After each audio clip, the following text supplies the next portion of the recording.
Hello everyone, welcome to the Flow dashboard. Now this is our new product that we have just actually brought to market. It's a top tier trading tool created by us, GeniiEdu. We will be going over the overview page, and in this particular video, we'll be going over the Fear and Greed Index. Now this index uses a variety of metrics. It measures market sentiment, market momentum, volatility, and social media as well. So we use a lot of on and off-chain data. From different sources, we calculate a single score that reflects the overall sentiment of the market. This index is measured on a daily, weekly, monthly, and yearly basis. In theory, it can be used to gauge whether crypto is fairly priced in a larger time frame. So this will give you a greater understanding if crypto is priced fairly at its current price, or Bitcoin is priced fairly at its current price of $29,000. Now, we believe the Fear and Greed Index can help quite a bit, but we have many other inside data points that will help even more. So this will just give you a taste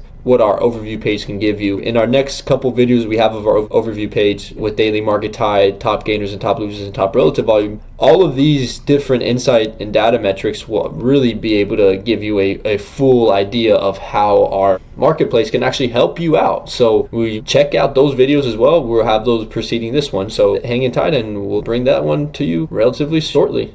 Thank you.